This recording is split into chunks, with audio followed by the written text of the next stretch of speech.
what I found is a different way to mix up the incentives to basically take that control structure piece of the marketplace, that noise cancellation, and flip it on its head so that it's on the same side as the producers and consumers. And so it's not people versus computer augmented people. It's people and computer augmented people and everything else working together to try to figure out how to get through the noise. Hi, and welcome to Helping People Perform, the podcast that gives you fascinating insights into those people whose chosen vocation is to help others perform at their best. From consultants to teachers, sports coaches to financial advisors, all of my guests share a passion for getting the most out of individuals, teams, and organisations. Enjoy the episode. Hi everyone, and welcome to another episode of the Helping People Perform podcast. Today I'm joined by algorithm developer and recreational mathematician and founder at Coordisc. Welcome to the show, Noah Healy.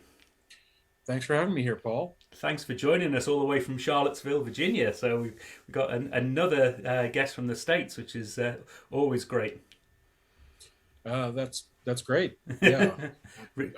I think being in the States is pretty cool. Always good to reach across the pond and share those great stories and insights that we've got with each other. So what I like to do to start off these podcasts is just get to know you a little bit in terms of your background. What has got you to where you are today? Well, pretty much the most critical thing was getting out of college in 2000 and needing a job and landing inside the internet startup community. Right. And that led to now decades of studying the mathematics of computation, and that's what turned me into the person I am today, more or less. And so what did you do at college? I studied engineering. Mostly, actually, I wandered around the engineering school and took interesting looking math classes. Right. My pattern was that I took sort of an introductory, an intermediate, and a graduate level class in pretty much every single department that my engineering school had. Right. So like a 200 and then a 400 and then a 700 class. And then I'd be like, I didn't like that teacher, or that wasn't that great, whatever. I got what I describe as the mad scientist degree. It's an engineering science degree is what it formally is, but your electives describe it. And so my lab electives were robotics and radiation detection. And my science electives were genetics and relativity. Wow. So a real mixed bag there. That's why I call it the mad scientist degree. No, I can certainly attest to that. I think there's a different sort of setup in the US educational system, certainly in the college level and our university courses and things. I did a general engineering course myself, and it was but very much prescribed as to what you went to. We haven't got those choices of electives quite as to the same extent as you guys. That's actually the way my university works. You're not supposed to be able to do what I did, but I've never really been one for any convention that isn't forced. And my advisor basically decided that I was smart. I must be making good decisions, which might not have been a great decision on his part, frankly, but it's what happened. Oh, brilliant. Yeah, the ongoing assumption that being smart and making good decisions are two things that go hand in hand, eh? Well, that's one of the difficulties actually with being smart, is that, yeah, sure, you do make better decisions on average, but that's really a double-edged sword, because the value of intelligence, much like, say, the value of strength, if you've got like the world's strongest man helping you out, the thing that's useful is that they're stronger than you, so they should be picking stuff up and things like that. rather than you doing it because it's easier for them. Right. But people get all political. And so the value of hiring smart people is getting them to make decisions for you. But people quite rightly freak out about having other people make their decisions. Oh, brilliant! There's a whole science behind it, isn't there, from a decision-making perspective? But let's maybe that's for another day. So, in terms of what you've done and where you're going into now, we talked before this session, and we've had a brief conversation about some of the work you're doing. Again, going back to that challenging convention element. Tell us a bit more about what you're doing now in terms of challenging the convention of the way markets operate. Sure. So again, going back to my study of computation, markets are really the first artificial intelligent machines that human beings ever came across, and we didn't even know that we'd done it until now, centuries later. We understand information in physical and logical terms in ways that we didn't have the concepts for even in really the 50s. And the markets that we depend on, unfortunately, are breaking down because what they are at core is sort of noise cancellation signal boosters. So they basically work like headphones. They try to, everybody in the world has opinions about what is going on and what should happen in the future. What will actually happen more or less resembles the median point of those opinions most of the time. But if you just go out and talk to 10 people or 100 people or 1,000 people or even a billion people,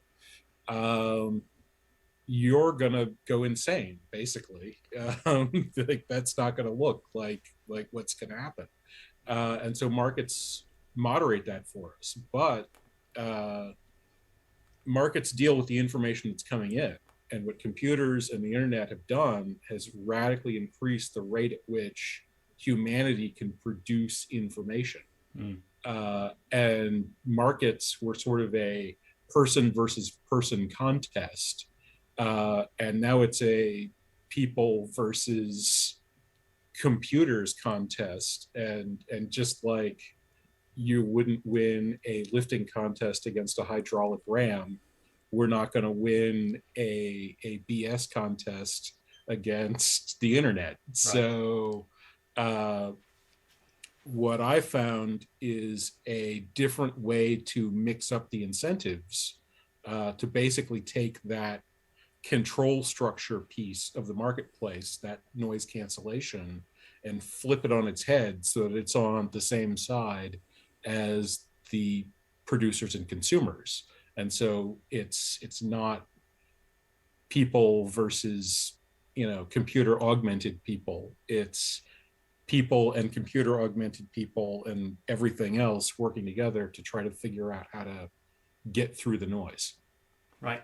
Oh, some amazing stuff there. And maybe we could delve into that a little bit in terms of some practical examples that demonstrate this. So you talk about particularly the speed of information and the volume of information that's out there. It's just getting far too much for any humans to calculate and consume in the time frames of decision making, isn't it? Yeah. Well, so one of my favorite examples is who, well, for your purposes, who's the longest serving monarch of England in history?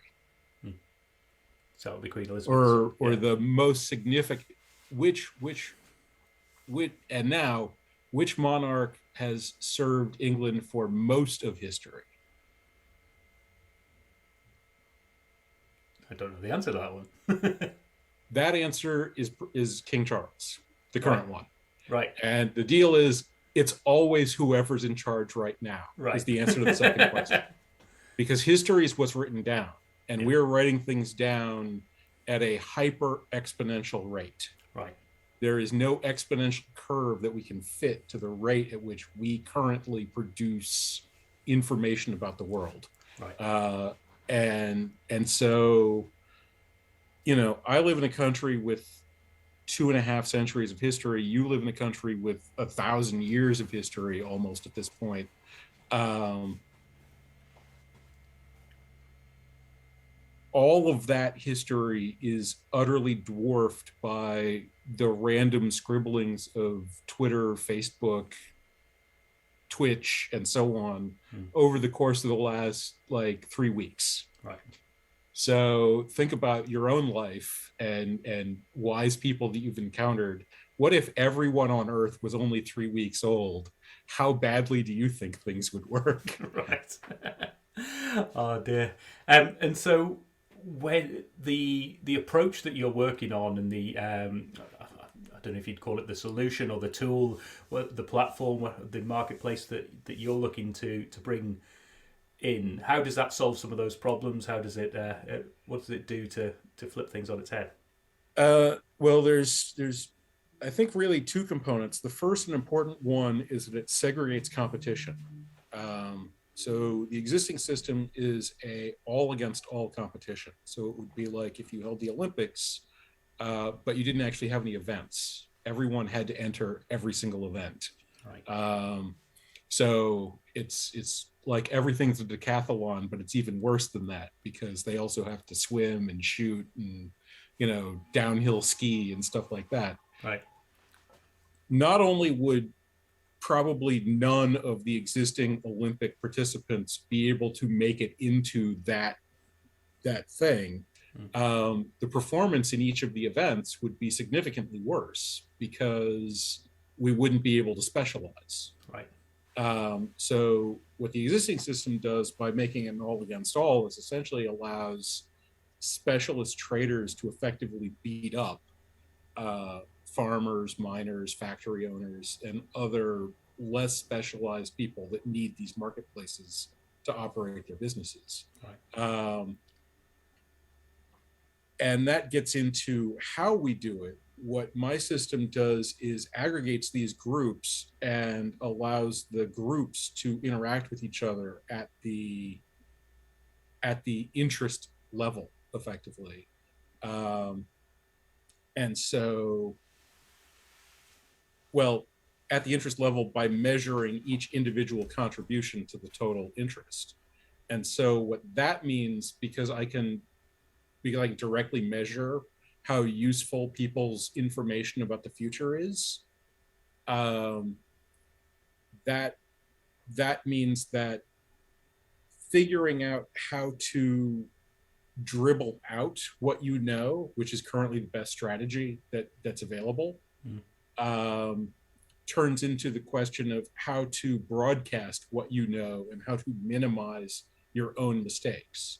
And so we go from a system where you're trying to insert as much noise as possible. You're basically playing poker into your actions, and everyone else on the planet, while simultaneously doing that, is trying to pull out whatever tease of true information you're accidentally revealing, to a system where everybody's actually trying to present honestly and fairly what their actually interests are and managing that within the complex of everybody else's interests. And that's an enormous noise reducer. Right. And so who wins? Who gets in the context of this? Who is getting better performance out of this new system that you're developing? So there's four roles are real winners. Starting with the operator of the marketplace. This involves doing considerably less information processing. So they would get to cut their costs by an enormous fraction. And whereas in the existing marketplace, they charge a fee, which they keep having to sort of reduce as it becomes cheaper and cheaper with new technology to operate the marketplace. In this market, what they actually get to do is decide what market overhead's going to turn out to be and how big their slice is going to be. So essentially, they get to decide how big the cake they're going to bake is, and they get to slice the first piece off for themselves. Right. So they can actually create a better product than the kinds of markets that currently exist and take a bigger revenue slice from those new better markets than they're currently getting. So they can drop their costs and raise their revenues at the same time. The second bonus is the expert traders. The informed forecasters is the industry term for these kinds of people. That right now, in addition to doing that, generally they're going to work in the research wing of like a hedge fund or something like that, in order to gain access to the capital to actually exploit their knowledge and research. Yeah.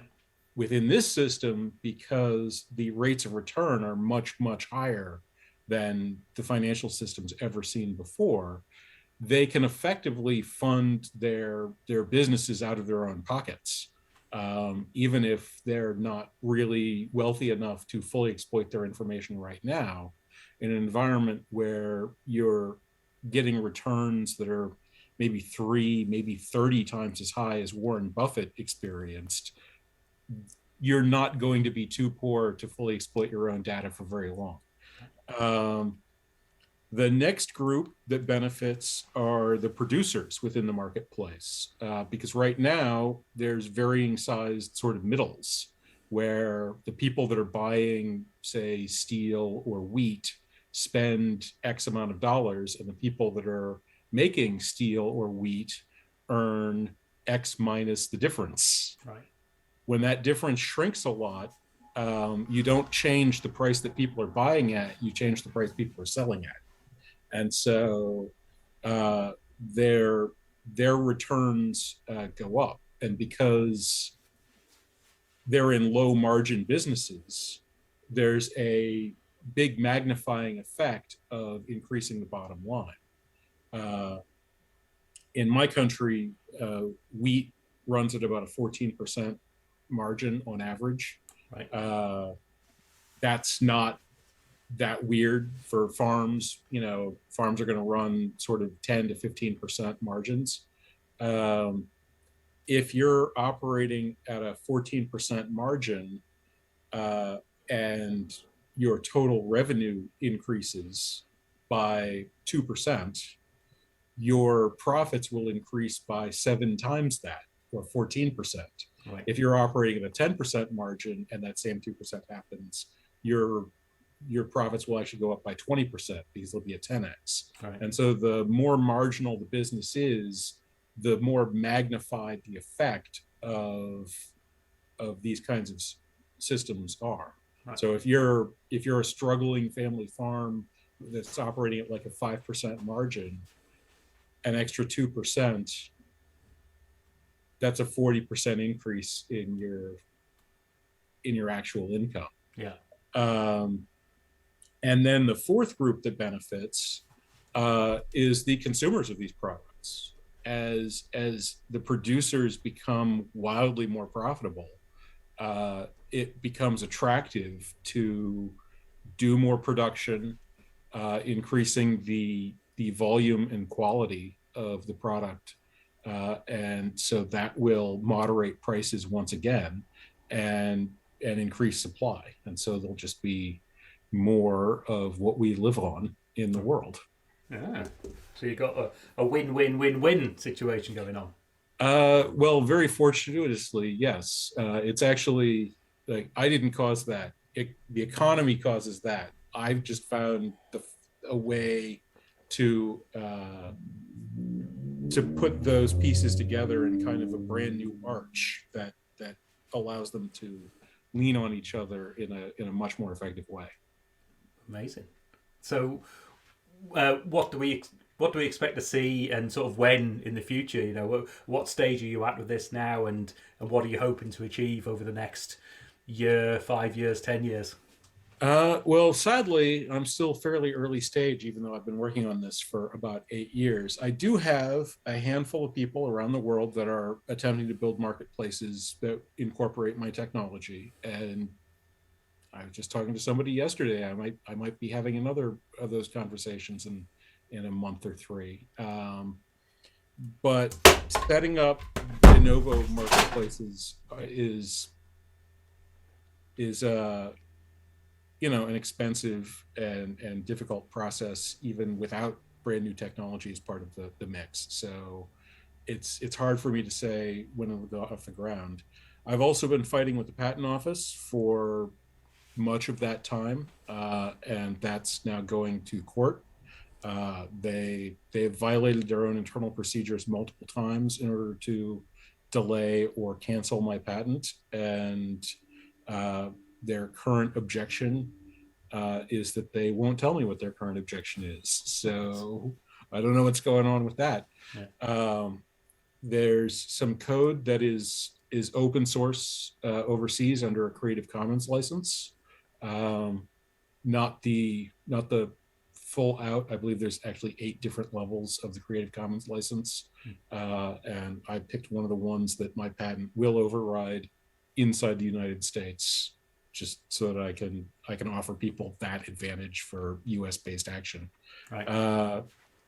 And so that's what I'm looking at. I have some I have some real solid chances of things getting started this year, and I think over the course of the next 5 years that goes up. Um, but but it's got to get started. We have to see how human beings respond to something we've never done before, uh, and then we have to grow. Right. So that's the process. Oh, nice. So at this stage in the pod, I'd usually ask a couple of questions. I'm going to maybe ask them slightly differently here. In terms of, so what I would typically say is, who would you like to help perform with the skill set that you've got? I guess to be a bit more pointed in this, where would which markets would you be targeting, and which individuals, or group of individuals would you be looking to go out and help? Certainly in those earlier stages, is there any target markets or target areas that you're looking at? Well, so my basic goal has always been to aid in production. I think that if you're not making stuff, then you're sort of screwed. So that's always been kind of, excuse me, my focus. I wound up in nuclear engineering mostly because there were some awesome professors there, but also energy production is the engine of human economic activity. And Yeah. so that looked like a really great thing.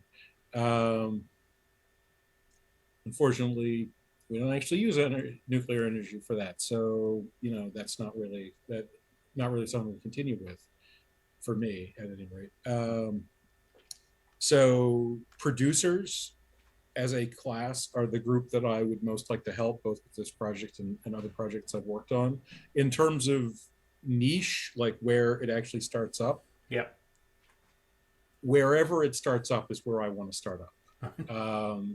So the markets, there are some cosmetic and even some slight functional differences in various marketplaces.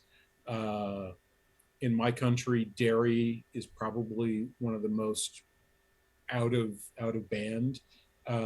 But whether you're talking about shipping in the North Sea or cotton coming from the Middle East, Mm. there are more similarities between these kinds of markets than there are differences. Right. And we, as a whole, really only use one system that came out of Renaissance Italy everywhere on the planet, Right. because it's the best one we've had so far. And so I fully expect that as this establishes, wherever it establishes, and demonstrates the algorithmic excellence that the math says that it has, Mm. that people are going to look over the shoulders of their neighbors and say, hey, you know Jack has a corn farm, I have a bean farm. Why did Jack take his entire family to the south of France for 6 months on a private jet? And I'm still scrabbling out, subsistence over here. Like, what happened? Oh, the corn farm had a revolution that meant that everybody's income went up by 70%. Why can't the bean farm markets have that? And so, whether it's copper or cotton or corn or something that doesn't start with a C, wherever it starts, it's going to grow. And so that's the goal. Oh, nice. And from your perspective, if you could sit down and have a coffee, have a meal, have a chat with anyone who you think could help your game, up your performance, help your thinking, who would you want that to be? Well, probably inexcusably Donald Knuth, since he actually is alive and has coffees with people. He's an emeritus professor at Stanford, and pretty much the foremost person in computational math. Another candidate would be Stephen Wolfram, who is also alive and kicking, and presumably actually has coffees with people. I think he's in London though. Yeah, my kind of sticking to Charlottesville means that I mostly learn from these and other people in the field through books and papers rather than personal chats. Right. Oh, brilliant. And how do people find out more? Where do people find out more about this system? Where do people get in contact with you? Well, the easiest way to contact me is Noah P. Healy at yahoo.com. In terms of learning more about my system, I've got an explainer video that's up on YouTube with a little blurb that's on my website at coordisc.com. That's COORDISC. There's also a white paper available for download. And some people have found that helpful. You can also take a look at the patent. The patent office publishes patents once they start working on them. Right. There's a lot of legalese. But there's some stuff in there that's a little bit more straightforward than what's in the white paper. Right. Oh, nice. Well, I'll make sure that all those contacts are in the show notes, and people can get the websites and get the connections there to reach out to you. So some fascinating stuff. And I mean, I'd love to look back in a couple of years and go, I remember I talked to that guy, and he was it was all not a dream, but it was all in its early stages, and look where that whole system is now, and look how it's changed the world. So, maybe you could be part of that journey too, whoever's listening today. So, I certainly hope so. I think the world's in for a lot of change. I'd say that computers are a bigger deal than steam engines, and so I think we historically have pre-agriculture, the agricultural period of sort of the historical period, the Industrial Revolution, and I would say that the computer revolution, the information age, the internet revolution, actual history, as Werner Vinge or Vinci calls it, this would be the true historical age, because now we have live 24/7 streaming of people and not just some scribblings that a few people decided to write down. Yeah. Oh, amazing stuff. Well, thanks so much for being on the show, and fascinating conversation, and I can't wait to see where it goes. So thanks for being on the show, Noah. Thanks for having me here, Paul.